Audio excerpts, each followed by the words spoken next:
In ancient Israel, a miracle unfolded. A barren woman, Manoah's wife, was visited by an angel of the Lord. The angel brought joyous news. She would bear a son. This son would be no ordinary man. He would be a Nazirite, set apart for God from birth. He would begin to deliver Israel from the oppressive Philistines. The woman, filled with wonder and trepidation, shared the news with her husband. Manoah, initially skeptical, sought confirmation from the angel. The angel reappeared, reiterating the divine plan and emphasizing the importance of the Nazirite vow. And so, Samson was born. His birth was a beacon of hope for the Israelites, a promise of deliverance from years of Philistine domination. Little did they know the incredible life that awaited their Savior, a life interwoven with extraordinary strength, passionate love, and ultimate sacrifice.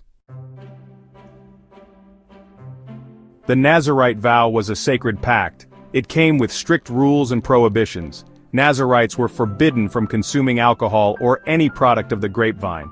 They could not cut their hair. It was a symbol of their dedication to God, a visible manifestation of their holiness. Samson's uncut hair was not just a symbol, it was the source of his superhuman strength, a gift bestowed upon him by the Spirit of God. As long as he kept his vow, his strength would remain. His parents instilled in him the importance of his vow. They emphasized the responsibility that came with his extraordinary gift. Samson grew up acutely aware of his destiny. He was different, set apart, destined for greatness.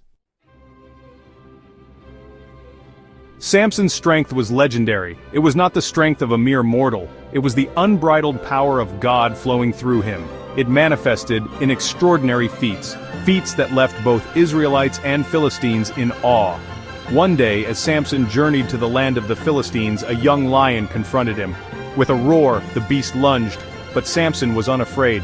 He grabbed the lion with his bare hands. He tore the beast apart with his incredible strength. On another occasion, Samson single-handedly fought off an entire Philistine army. Armed with nothing but the jawbone of a donkey, he slaughtered 1,000 men. His strength was a terrifying spectacle, a testament to the power of the God he served. The Philistines lived in fear of Samson. His strength was a constant threat to their dominance over the Israelites. They plotted ways to subdue him, to break his spirit, to neutralize the divine power he wielded. Samson's relationship with the Philistines was one of constant conflict. He became a symbol of Israelite resistance. He defied their rule at every turn, his actions fueled by a potent mix of divine purpose and personal vendetta. His exploits became tales whispered around campfires, tales of incredible strength and unwavering courage. To the Israelites, he was a hero, a beacon of hope in their long struggle for freedom. To the Philistines, he was a nightmare, a force of nature they could neither control nor understand. Section 5. The Allure of Delilah. Among the Philistines lived a woman named Delilah. She was known for her beauty and charm. The Philistine rulers, desperate to rid themselves of Samson, saw an opportunity in Delilah's allure. They approached her with a proposition. If she could uncover the secret of Samson's strength, they would reward her handsomely. Delilah was intrigued. She had heard tales of Samson's exploits. His strength fascinated her. The Philistines' offer, coupled with her own curiosity, led her to accept their proposal. She set about her task with subtle cunning. She showered Samson with affection, weaving a web of love and deceit around him. She plied him with questions, seeking to uncover the source of his extraordinary power. Samson, blinded by love, initially resisted her inquiries. Section 6. Betrayal and Imprisonment. Time and again Delilah pressed Samson, her persistence wearing down his resolve. She feigned tears and accusations of his waning love, pushing him to confide in her. Finally, weary of her constant pressure, Samson succumbed. He revealed the source of his strength, his uncut hair, the symbol of his Nazirite vow. As Samson slept, his head cradled in Delilah's lap, she betrayed him. She summoned the Philistine barbers. They shaved off his 7 locks of hair. His strength, the gift of God, drained from him. He awoke to the Philistines upon him, their laughter echoing in his ears. Blinded and bound, he was dragged away to Gaza, a trophy of their cunning and his own folly. They threw him into prison, a broken giant stripped of his strength and dignity. Section 7. A Prayer for Vengeance.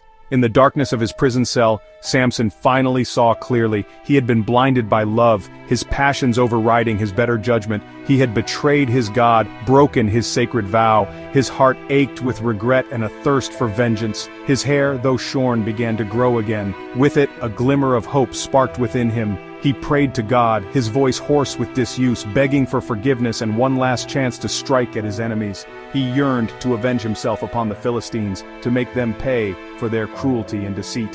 His prayer was not one of righteousness, but of a broken man seeking retribution, and God, in his infinite mercy, heard his plea. Section 8. The Fall of the Temple. The Philistines, in their arrogance, decided to make a public spectacle of Samson's defeat. They gathered in their temple, thousands strong, to celebrate their victory and mock the fallen hero. Samson was brought forth, his chains rattling, a pitiful sight in the eyes of his captors. They paraded him before the jeering crowd, their laughter echoing off the temple walls. Unaware of the strength returning to his limbs, they led him towards the central pillars that supported the massive roof. As he stood between those pillars, Samson prayed one last time. He asked God for strength, not for himself, but to avenge his people and the humiliation he had endured. With a roar that shook the very foundations of the temple, he pushed against the pillars. Section 9. A Legacy of Strength and Weakness. The temple, filled with the gleeful Philistines, trembled. The roof groaned, then cracked and crumbled. The walls buckled and gave way as the entire structure collapsed inwards.